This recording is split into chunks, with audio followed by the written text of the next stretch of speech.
అందరికీ నమస్తే అండి. కూటమి ప్రభుత్వం అధికారంలోకి వచ్చిన తర్వాత చాలా నిర్ణయాలు చాలా ఆచితూచి తీసుకుంటున్నారు. ఎందుకంటే ప్రజలు ఇచ్చిన తీర్పు చాలా ఆశలు, అంచనాలతో ఇచ్చారు కాబట్టి, చాలా బరువు బాధ్యతలు ప్రభుత్వం మీద ఉన్నాయి కాబట్టి, చాలా జాగ్రత్తగా ఆచితూచి నిర్ణయాలు తీసుకోవాలి. ఏదైనా విషయం మీద మంత్రులు స్పందించేటప్పుడు, మంత్రులు మాట్లాడుతున్నప్పుడు కూడా ఖచ్చితంగా ఒకటికి 2 సార్లు చెక్ చేసుకోవాలి. కానీ హోంమంత్రి అనిత గారు ఒక మాట మాట్లాడారు. ఇలా మైకుల గురించి వినాయక చవితి ఛార్జీలు చెప్పారు. దాని మీద ప్రజల్లో వ్యతిరేకత రావడంతో అది వైసీపీ మీద తోసేసి వాళ్ళు వైసీపీ వాళ్ళు ఉన్నప్పుడు తెచ్చారు. మాకు సంబంధం లేదు, అది సీఎం గారితో మాట్లాడిన తర్వాత రేట్లు ఏం వసూలు చేయొద్దన్నారు. అన్నీ కూడా రేట్లు ఏం వసూలు చేయము అని చెప్పారు. మొదటి ప్రకటన చేయకముందే సీఎం గారితో మాట్లాడొచ్చుగా, లేదా మొదటి ప్రకటన చేయకముందే అట్లీస్ట్ సీఎంఓ దృష్టిలో పెట్టాలిగా. ఒకటికి 2 సార్లు వైసీపీ తీసుకున్న నిర్ణయాల్ని మేము అమలు చేస్తున్నాము అని ముందే చెప్పాలి.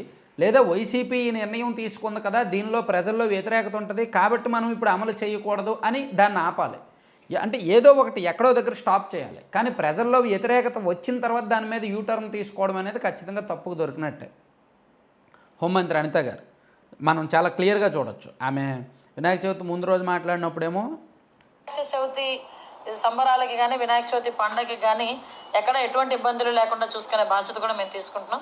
అలాగని బియాండ్ దట్ రోడ్ల మీద పెట్టేది అవన్నీ కూడా ఒకసారి పర్మిషన్స్ ఇచ్చేటప్పుడు ప్రతి ఒక్కరు కూడా చూసుకుంటారు. ఎక్కడా కూడా సామాన్యమైన ప్రజలకి కానీ ప్రజలు కూడా ఎటువంటి ఇబ్బందులు కలగకుండా చూసుకునే బాధ్యత కూడా ఈరోజు మేము తీసుకుంటాం. అది ఉంటుందండి. వాటికి కూడా ఏంటంటే మైక్ పర్మిషన్ ఒకవేళ కావాలనుకో. ఇదిగోండి, అక్కడ రిపోర్టర్లు అడిగారు ఏమైనా ఛార్జెస్ ఉంటాయా, రుసుము ఏమైనా ఉంటుందా అని అంటే అవును ఉంటుంది అని చెప్పి ఆమె చాలా కాన్ఫిడెంట్గా చెప్పారు. అప్పుడు ఆమె డౌట్ అండి, సీఎం గారిని అడిగి చెప్పాలి, లేదా గత ప్రభుత్వం నిర్ణయం తీసుకుంది దాన్ని మేము అమలు చేస్తాము అని చెప్పలా. చాలా కాన్ఫిడెంట్గా ఉంటుందండి అని చెప్పి. ఎన్ని రోజులు మైక్ పెడతారో చూసుకొని దానికి ఒక 100 రూపీస్, హైట్ని బట్టి height above 3 feet to 6 feet అనుకోండి, దానికి ఏంటంటే ఈకో ఫ్రెండ్లీ 350 రూపీస్. అలాంటివి మనకి హైట్ అబౌవ్ 6 feet అయితే 700 రూపీస్ పర్ డే. అలా ఒక ఫీజ్ స్ట్రక్చర్స్ ఉన్నాయి. ఆ చలనాలు కూడా మన దగ్గరలో ఈ సేవా కేంద్రాల్లో ఇదిగోండి, ఆమె చాలా కాన్ఫిడెంట్గా డౌట్ఫుల్గా చెప్పలా. గత ప్రభుత్వం తీసుకుంది, మేము అమలు చేయాలో లేదో ఇంకా ఆలోచించలేదు, లేదా గత ప్రభుత్వ నిర్ణయాన్ని కొనసాగిస్తున్నామని ముందు చెప్పలా. అడిగితే ఉంటుందండి, 100 రూపాయలు, 350 రూపాయలు, 700 అని ఆమె చాలా కాన్ఫిడెంట్గా చెప్పారు. అది బయటకు వెళ్ళింది, పబ్లిక్లోకి వెళ్ళింది, బాగా వ్యతిరేకత వచ్చింది, జనంలో వ్యతిరేకత వచ్చింది. దాంతో నిన్న ఏమన్నారు, ఇది జీవో 2022లో అంటే వైఎస్ఆర్ సిపి గవర్నమెంట్ లో ఉండేటప్పుడు ఈ జియో ఇష్యూ చేశారు. అయితే విషయం ఏమైందంటే కరెక్ట్ గా 15 days బ్యాక్ 20 days బ్యాక్ మాకు అన్ని కలిపి ఒకే పోర్టల్లో అంటే సింగిల్ విండో విధానం తీసుకొచ్చి ఆ సింగిల్ విండో విధానంలోని ఇప్పుడు మన electrical department permission, R&B permission, panchayat municipality permission, police permission, electricity permission, ఈ 5 పర్మిషన్స్ డెఫినెట్ గా మనకి వినాయక మండపం పెట్టాలంటే ఉండాలి. ఇంతకు ముందు ఏం చేసేవారంటే ఒక్కొక్కరు ఒక్కొక్క దగ్గరికి వెళ్లి పర్మిషన్ తీసుకునేవారు. మేము అలా కాకుండా ఒక జాయింట్ ఇన్స్పెక్షన్ పెట్టి ఒక జాయింట్ సింగిల్ విండో విధానం పెట్టాం. అయితే ఆ రోజు ఏం చేశారంటే ఇదే జియోని నాకు డిపార్ట్మెంట్ వాళ్ళు తీసుకొచ్చి ఇచ్చారు. ఇస్తే నేను యాస్ట్రీస్ గా ఈ జియోలో ఏదైతే ఉందో మేము దాన్ని చెప్పడం జరిగింది. అయితే ఈ విషయం తెలుసుకున్న వెంటనే గౌరవ సీఎం గారికి విజ్ఞప్తులు వచ్చినాయి. గౌరవ సీఎం గారు కూడా దీని విషయం మీద మమ్మల్ని అడిగిన వెంటనే సార్ ఇలా జరిగింది, ఇలా జియో ఉంది అంటే ఇమ్మీడియట్ గా ఆపండి, ఎవరు కూడా రూపాయి కూడా కలెక్ట్ చేయొద్దు. ఎస్పెషల్లీ ప్రతి సౌండ్ సిస్టమ్ కి మనకి ఇదిగోండి.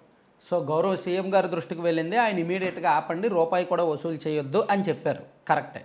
కానీ ఆమె అంతకుముందు ఏం చెప్పారు, సింగిల్ విండో విధానం ఉంది, 5 రకాల పర్మిషన్లు కావాలి, దీని మీద మేము రివ్యూ చేసాము అన్నారు. మరి ఆ రివ్యూ చేసినప్పుడే ప్రైసెస్ విషయంలో ఎందుకు రివ్యూ చేయలేదు?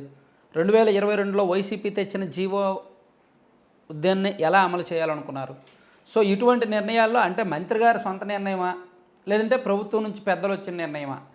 ఇటువంటి విషయాల్లో 1-2 సార్లు ఆలోచించుకోవడం మంచిది. లేకపోతే కొన్ని సెన్సిటివ్ అయిపోతాయి.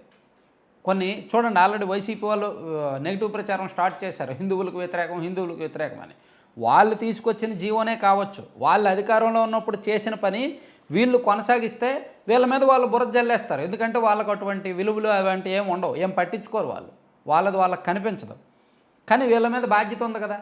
ఇప్పుడు చంద్రబాబు నాయుడు గారు పాజిటివ్ పరిపాలన అంటున్నారు. పాజిటివ్ వేలో వెళ్తున్నారు, ఎటువంటి అదనపు రుసువులు వసూలు చేయకుండా చాలా జాగ్రత్తగా వెళ్తున్నారు, ప్రజల్లో వ్యతిరేకత రాకుండా చాలా జాగ్రత్తగా చూసుకుంటున్నారు. సో అటువంటి టైంలో ఈ కీలక నిర్ణయాలు తీసుకునే ముందు 1-2 సార్లు చెక్ చేసుకోవడం మంచిది, రివ్యూ చేసుకోవడం మంచిది. అనవసరంగా ఫస్ట్ ఒక ప్రకటన, ఆ తర్వాత ఇంకో ప్రకటన ప్యూర్లీ కనిపిస్తుంది యూటర్న్ అని. దానిలో చంద్రబాబు గారు వద్దన్నారని ఏమైనా క్రెడిట్ ఉంటే అది చంద్రబాబు గారి అంటే ప్రభుత్వ అధినేతకు దక్కేలా జాగ్రత్త పడ్డారు.